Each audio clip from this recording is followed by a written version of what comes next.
BJP ಗುಂಪುಗಾರಿಕೆ ಪಕ್ಷ ಬೆಳೆಯುತ್ತಿರುವುದರ ಸಂಕೇತ ಬಿವೈವಿ.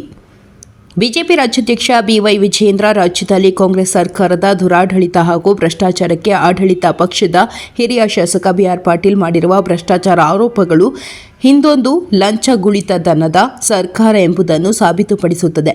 ಸತ್ಯ ಹೊರಗಿಟ್ಟಿದ್ದಕ್ಕೆ ಬಿಆರ್ ಪಾಟೀಲ್ರನ್ನು ಅಭಿನಂದಿಸುತ್ತೇನೆ. ಚಿಕ್ಕಬಳ್ಳಾಪುರ ಸೇರಿದಂತೆ ಇತರೆ ಕಡೆಗಳಲ್ಲಿ ಬಿಜೆಪಿ ಪಕ್ಷದಲ್ಲಿ ಬಣ ರಾಜಕೀಯ ಬಣ ಬಡಿದಾಟ ಇದೆ ಎಂದರೆ ಅದು ಪಕ್ಷದ ಬೆಳವಣಿಗೆಯ ಸಂಕೇತ ಎಂದು ಭಾವಿಸಬೇಕಾಗುತ್ತದೆ ಎಂದು ಹೇಳಿದರು. ಪಟ್ಟಣಕ್ಕೆ ಸಮೀಪದ ಹೆದ್ದಾರಿ 43 ತಟ್ಟಹಳ್ಳಿ ಕ್ರಾಸ್ ಬಳಿ ನಿರ್ಮಾಣ ಮಾಡಿರುವ ಐಷಾರಾಮಿ ಹೋಟೆಲ್ ಸಮುಚ್ಚಯ ಕೋಮಲ್ ಗಾರ್ಡನ್ ರನ್ನು ಬಿಜೆಪಿ ರಾಜ್ಯಾಧ್ಯಕ್ಷ ಬಿವೈ ವಿಜಯೇಂದ್ರ ಉದ್ಘಾಟಿಸಿ ಮಾತನಾಡಿದರು. ಚಿಕ್ಕಬಳ್ಳಾಪುರ ಸೇರಿದಂತೆ ಇತರೆ ಕಡೆಗಳಲ್ಲಿ ಬಿಜೆಪಿ ಪಕ್ಷದಲ್ಲಿ ಬಣ ರಾಜಕೀಯ ಬಣ ಬಡಿದಾಟ ಇದೆ ಎಂದರೆ ಅದು ಪಕ್ಷದ ಬೆಳವಣಿಗೆಯ ಸಂಕೇತ ಎಂದು ಭಾವಿಸಬೇಕಾಗುತ್ತದೆ.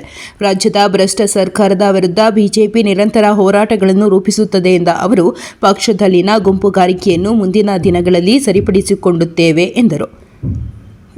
ಅತ್ಯಾಧುನಿಕ ಹಾಗೂ ಐಷಾರಾಮಿ ರೀತಿಯಲ್ಲಿ ನಿರ್ಮಾಣ ಮಾಡಿರುವ ಕೋಮಲ್ ಗಾರ್ಡನ್ ವೆಜ್ ರೆಸ್ಟೋರೆಂಟ್ ಹೆದ್ದಾರಿಗೆ ಮುಕ್ಕುಟದಂತೆ ಕಂಡುಬರುತ್ತದೆ. ಸಂಪೂರ್ಣ ಹವಾನಿಯಂತ್ರಿತ ಸಸ್ಯಾಹಾರಿ ಕೊಠಡಿ, ಪಾರ್ಟಿ ಹಾಲ್, ಸೂಟ್ ರೂಮ್ಸ್, ಚಿಣ್ಣರ ಆಟದ ಮೈದಾನ, Nandini cafe, open convention hall, EV charger ಸೇರಿದಂತೆ ಅನೇಕ ಸೌಲಭ್ಯಗಳೊಂದಿಗೆ ನಿರ್ಮಾಣ ಮಾಡಿರುವ ಕೋಮಲ್ ಗಾರ್ಡನ್ ಹೋಟೆಲ್ ಉದ್ಘಾಟನೆ ಸಮಾರಂಭದಲ್ಲಿ ಸಾವಿರಾರು ಸಂಖ್ಯೆಯಲ್ಲಿ ವಿವಿಧ ರಾಜಕೀಯ ಪಕ್ಷಗಳ ಮುಖಂಡರು, ಸರ್ಕಾರಿ ನೌಕರರು, ಸಾರ್ವಜನಿಕರು ಹಾಜರಿದ್ದರು.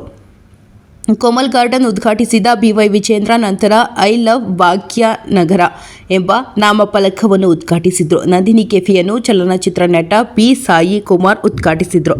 ಹೋಟೆಲ್ ಪಾಲುದಾರರಾದ ಬಾಬಾಜಾನ್ ಸಿ ಶಿವಪ್ಪರವರಿಗೆ ಶುಭ ಕೋರಿದರು. ಈ ಸಂದರ್ಭದಲ್ಲಿ ಚಲನಚಿತ್ರ ನಟ ಹಾಗೂ ಬಿಜೆಪಿ ಮುಖಂಡ ಸಾಯಿ ಕುಮಾರ್, ಹೋಟೆಲ್ ಪಾಲುದಾರರಾದ Babajan C Shivappa, Bhagat Singh charitable trust ಅಧ್ಯಕ್ಷ ಸಂದೀಪ್ ರೆಡ್ಡಿ, ಜೆಡಿಎಸ್ ಮುಖಂಡ ಹರಿನಾಥ ರೆಡ್ಡಿ ಸೇರಿದಂತೆ ನೂರಾರು ಮುಖಂಡರು ಉಪಸ್ಥಿತರಿದ್ದರು. ವರದಿ ಆರ್ ರವೀಂದ್ರ, ಬಾಗೇಪಲ್ಲಿ. ಸಿದ್ದರಾಮಯ್ಯ ನೇತೃತ್ವದ ಕಾಂಗ್ರೆಸ್ ಸರ್ಕಾರದಲ್ಲಿ ಭ್ರಷ್ಟಾಚಾರ ಅನ್ನುವಂಥದ್ದು ಯಾವುದೇ ಇಲಾಖೆನ ಬಿಟ್ಟಿಲ್ಲ. ಎಲ್ಲ ಇಲಾಖೆಗಳಲ್ಲೂ ಕೂಡ ಭ್ರಷ್ಟಾಚಾರ, ಬ್ರಹ್ಮಾಂಡ ಭ್ರಷ್ಟಾಚಾರ ನಡೀತಾ ಇದೆ.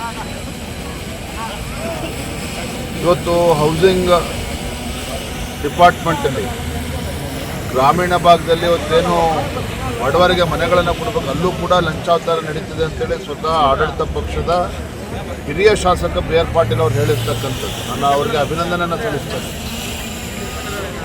ನೇರವಾಗಿ ರಾಜ್ಯದಲ್ಲಿ ಆಗ್ತಾ ಇರ್ತಕ್ಕಂಥ ಭ್ರಷ್ಟಾಚಾರದ ಬಗ್ಗೆ ಒಂದು ಬೆಳಕನ್ನು ಚೆಲ್ಲಿದ್ದಾರೆ. ಅವ್ರಿಗೆ ಅಭಿನಂದನೆ ಸಲ್ಲಿಸ್ತೇನೆ. ಭಾರತೀಯ ಜನತಾ ಪಾರ್ಟಿ ರಾಜ್ಯದ ಈ ಭ್ರಷ್ಟ ಕಾಂಗ್ರೆಸ್ ಸರ್ಕಾರದ ವಿರುದ್ಧ ನಿರಂತರವಾಗಿ ಹೋರಾಟ ಮಾಡ್ತಾ ಇದ್ದೇವೆ. ಈ ವಿಚಾರದಲ್ಲೂ ಸಹ